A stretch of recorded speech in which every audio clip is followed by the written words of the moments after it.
Hey guys, welcome to Isha spicy tasty world. എല്ലാവർക്കും നമസ്കാരം. ഈ ഓണത്തിന് നമുക്കൊരു അടിപൊളി നല്ല സോഫ്റ്റ് ആയിട്ടുള്ളൊരു റവ പുഴൻ പോളി തയ്യാറാക്കിയാലോ.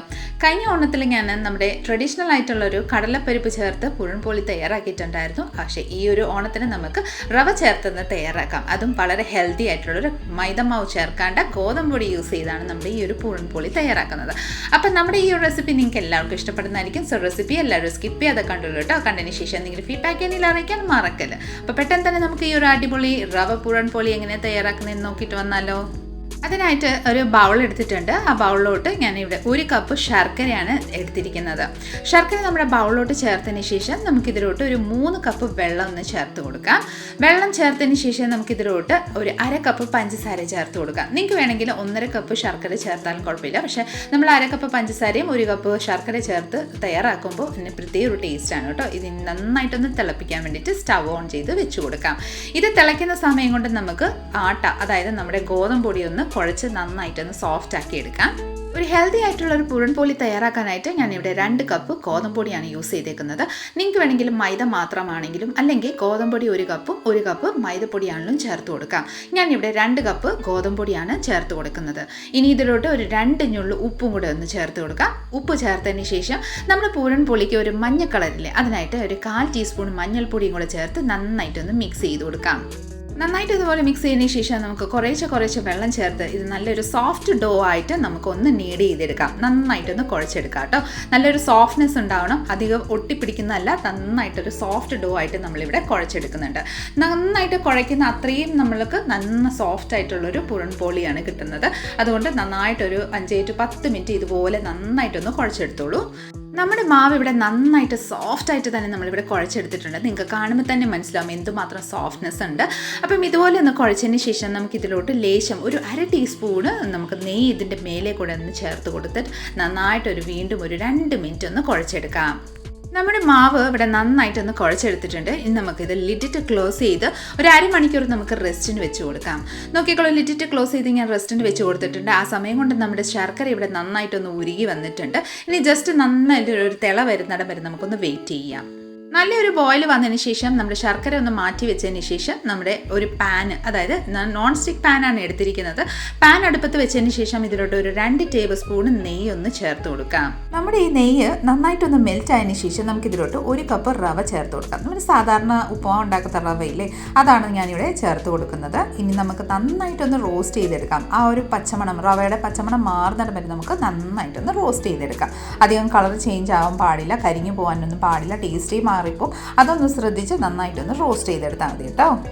ഒരു 5 മിനിറ്റ് കൊണ്ട് നമ്മുടെ റവ നന്നായിട്ട് റോസ്റ്റ് ആയിട്ടുണ്ട്. ഇനി നമ്മൾ കുറച്ച് മുന്നേ നന്നായിട്ട് ഉരുക്കി വെച്ചിരിക്കുന്ന ആ ഒരു ശർക്കര പാനി നമുക്ക് ഇതിലോട്ട് പകുതി ഒന്ന് ചേർത്തതിന് ശേഷം നന്നായിട്ടൊന്ന് മിക്സ് ചെയ്ത് നന്നായിട്ടൊന്ന് കുറുക്കിയെടുക്കാം. അതായത് നമ്മുടെ സോഫ്റ്റ്നെസ്, റവ ഒരു സോഫ്റ്റ്നെസ് കിട്ടാൻ വേണ്ടിയിട്ട് ഞാനിവിടെ പകുതി ശർക്കര വെള്ളം ചേർത്ത് നന്നായിട്ടൊന്ന് മിക്സ് ചെയ്ത് കൊടുക്കുന്നുണ്ട് കേട്ടോ. ഇത് നന്നായിട്ടൊന്ന് മിക്സ് ചെയ്ത് ഒരു ഹാഫ് ആയിട്ട് ഒന്ന് കുറുക്കിയെടുക്കാം. നമ്മുടെ റവ നന്നായിട്ട് കുറുകി വന്നിട്ടുണ്ട്, നന്നായിട്ട് സോഫ്റ്റും ആയിട്ടുണ്ട്. ഇനി ബാക്കിയുള്ള ശർക്കര പാനിയും കൂടെ നമുക്ക് ഇതിലോട്ടൊന്ന് ചേർത്ത് കൊടുത്തതിന് ശേഷം നന്നായിട്ടൊന്ന് മിക്സ് ചെയ്ത് നമുക്ക് നന്നായിട്ട് യോജിപ്പിച്ചെടുക്കാം. ശർക്കരയും ആ ഒരു റവയും എല്ലാം മിക്സായി നല്ല സോഫ്റ്റ് ആയിട്ടുള്ളൊരു നമ്മുടെ ഡോ ഒന്ന് പരുവായിട്ട് കിട്ടണം. അതായത് നമ്മുടെ പാനിൽ നിന്ന് വിട്ട് നമ്മുടെ റവ ഒന്ന് റെഡിയായി കിട്ടണം. ആ ഒരു സ്റ്റേജ് വരെ നമുക്ക് ഇതൊന്ന് നന്നായിട്ടൊന്ന് കുറുക്കിയെടുക്കാം. ഇനി നമുക്കിതിലോട്ട് 1 ടീസ്പൂണ് നമ്മുടെ ഏലക്കായ പൊടിച്ചതും കൂടി ചേർത്ത് കൊടുക്കാം. നല്ലൊരു ഫ്ലേവറിനായിട്ട് നമ്മൾ ഏലക്കായ പൊടിച്ചത് ചേർത്ത് കൊടുക്കുന്നത്. ഈ വക ചേർത്തതിന് ശേഷം നന്നായിട്ടൊന്ന് മിക്സ് ചെയ്ത് നമ്മുടെ പാനിൽ നിന്ന് നമ്മുടെ ഈ ഒരു റവ വിട്ട് വരുന്ന ആ ഒരു സ്റ്റേജ് വരെ നമുക്കൊന്ന് കുറുക്കിയെടുക്കാം. നമ്മുടെ റവ നന്നായിട്ട് കുറുകിയതിന് ശേഷം പാനിൽ നിന്ന് വിട്ട് വരുന്ന സ്റ്റേജ് ആയി വരുമ്പോൾ നമുക്കിതിലോട്ട് 1 ടീസ്പൂൺ നെയ്യും കൂടെ ചേർത്ത് നന്നായിട്ടൊന്ന് മിക്സ് ചെയ്ത് കൊടുക്കാം. നോക്കിക്കോളൂ, ഈ ഒരു സ്റ്റേജാണ് കറക്റ്റ് നമ്മുടെ ഫ്ലെയിം ഓഫ് ചെയ്യുന്ന ടൈം. പാനിൽ നിന്ന് വിട്ട് ഒരു ഡോയുടെ പരുവത്തിൽ നമ്മുടെ റവ ഇവിടെ റെഡി ആയിട്ടുണ്ട്. നമുക്കിത് നന്നായിട്ടൊന്ന് തണുക്കാൻ വേണ്ടിയിട്ട് മാറ്റി വെച്ച് കൊടുക്കാം. ആ സമയം കൊണ്ട് നമ്മുടെ ഡോ ഒന്ന് ചെക്ക് ചെയ്യാം. അതിനായിട്ട് ലിഡ് ഓപ്പൺ ചെയ്യാം. നമ്മുടെ ഡോ ഇവിടെ നല്ല സോഫ്റ്റാണ്, പെർഫെക്റ്റ്ലി റെഡി ആയിട്ടുണ്ട്. ഇനി ഒരു 2 മിനിറ്റ് ഇതുപോലെ ഒന്ന് കുഴച്ചെടുക്കാം. കുഴച്ചെടുത്തതിന് ശേഷം നമുക്കിതിൻ്റെ ചെറിയ ചെറിയ ബോൾസ് ആക്കി ഉരുട്ടിയെടുക്കാം. കുഞ്ഞു ബോളാണേ. നമ്മൾ മാവ് വലുതെടുത്തിട്ടുണ്ടെങ്കിൽ അതേ സെയിം സൈസിൽ വേണം നമ്മുടെ റവയുടെ സൈസും കൂടെ എടുക്കാൻ. അപ്പോൾ അതനുസരിച്ച് നിങ്ങൾക്ക് എത്രമാത്രം വലിപ്പമുള്ള ബോളിയാണ് വേണ്ടിയത് അതനുസരിച്ച് നമ്മുടെ മാവൊന്ന് ബോളാക്കി ഉരുട്ടിയെടുക്കാം. ഞാൻ ഇത്രയും മാവ് 2 കപ്പ് മാവും കൊണ്ട് 9 ബോളിയാണ് തയ്യാറാക്കിയിരിക്കുന്നത്. ഈ ഒരു വലുപ്പത്തിലാണ് എല്ലാം റെഡിയാക്കിയിരിക്കുന്നത്. ഇനി നമുക്ക് ഇത് ലിഡിട്ട് ക്ലോസ് ചെയ്ത് ജസ്റ്റ് ഒന്ന് മാറ്റി വെച്ച് കൊടുക്കാം.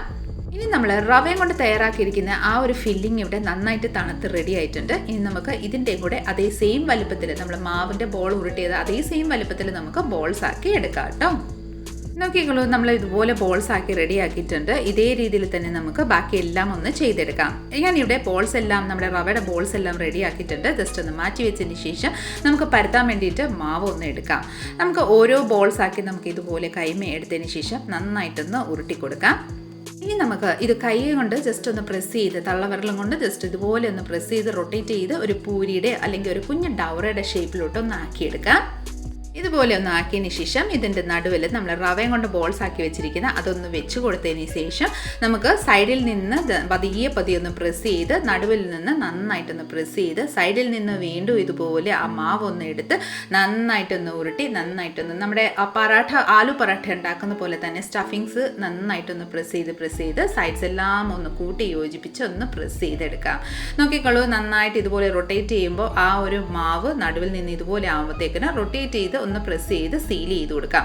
നന്നായിട്ടൊന്ന് സീൽ ചെയ്ത് കൊടുത്തോളൂ കേട്ടോ, ഇല്ലെങ്കിൽ അത് മാവ് പുറത്തു വരുമ്പോഴത്തേക്കിന് അതൊന്ന് ബുദ്ധിമുട്ടാവും. ഇതുപോലെ ഒന്ന് പ്രസ് ചെയ്ത് നമ്മുടെ കുറച്ച് മാവ് ഞാനിവിടെ സൈഡിലോട്ട് മാറ്റി വെച്ചിട്ടുണ്ടായിരുന്നു, അതുമേ ഒന്ന് ഡിപ്പ് ചെയ്തെടുക്കാം കേട്ടോ. എന്നിട്ട് വേണം നമുക്ക് ഇത് നന്നായിട്ടൊന്ന് പരത്തിയെടുക്കാൻ. ഇതുപോലെ ഒന്ന് ഡിപ്പ് ചെയ്തിട്ട് നമുക്ക് റോളർ വെച്ച് നന്നായിട്ടൊരു ചപ്പാത്തിയുടെ ഷേപ്പിലൊത്തിരി ഒന്ന് ഉരുട്ടിയെടുക്കാം.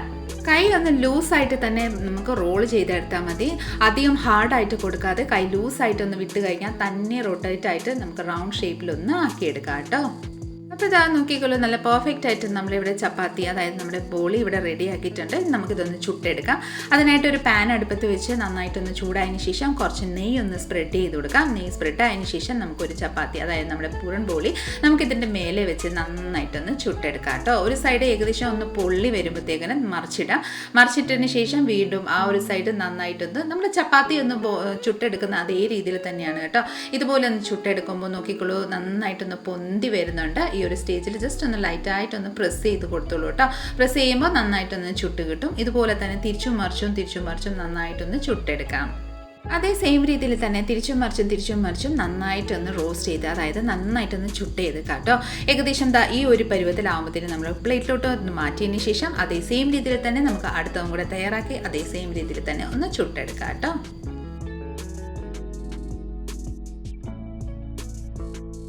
വളരെ സോഫ്റ്റ് ആൻഡ് ടേസ്റ്റി ആയിട്ടുള്ളൊരു നമ്മുടെ റവയും കൊണ്ട് തയ്യാറാക്കിയിരിക്കുന്ന പൂരൻ ബോളി റെഡിയാണ്. ഈ ഒരു ഓണത്തിൽ നിങ്ങൾ എല്ലാവരും ഈ ഒരു രീതിയിലൊന്ന് തയ്യാറാക്കി നോക്കിക്കോളൂ, നിങ്ങൾക്ക് എല്ലാവർക്കും ഇഷ്ടപ്പെടുന്നതായിരിക്കും.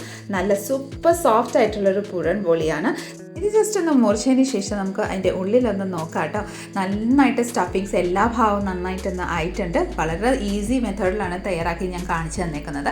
അപ്പോൾ ഡിയേഴ്സ്, എല്ലാവരും ഈ ഒരു ഓണത്തിൽ നമ്മുടെ ഈ ഒരു രീതിയിൽ നമ്മുടെ റവ പൂരൻ ബോളി ഒന്ന് തയ്യാറാക്കി നോക്കിക്കൊള്ളൂ കേട്ടോ. നിങ്ങൾക്ക് എല്ലാവർക്കും ഇഷ്ടപ്പെടുന്നതായിരിക്കും. നമ്മുടെ ഇന്നത്തെ ഒരു റെസിപ്പി നിങ്ങൾക്ക് എല്ലാവർക്കും ഇഷ്ടമായിട്ടുണ്ടെങ്കിൽ ഒന്ന് ലൈക്ക് ചെയ്തും ഫാമിലി മെമ്പേഴ്സിനും റിലേറ്റീവ്സിനും ഫ്രണ്ട്സിനും എല്ലാവർക്കും ഒന്ന് ഷെയർ ചെയ്ത് നമ്മളെന്ന് സപ്പോർട്ട് ചെയ്തേക്കണേ. കൂടാതെ ഇതുപോലെ നല്ല നല്ല റെസിപ്പിക്കായി ഇഷ സ്പൈസി ടേസ്റ്റുകൾ ചാനൽ ഒന്ന് ഫോളോ ചെയ്യും സബ്സ്ക്രൈബും കൂടെ ചെയ്ത് നമ്മളെന്ന് സപ്പോർട്ട് ചെയ്തേക്കാം. അടുത്ത നല്ലൊരു റെസിപ്പിയും കൊണ്ട് വരുന്നിടം വരെ എല്ലാവരും stay tune, be happy and keep smiling. Thank you for watching and bye bye, and also A happy Onam to you all.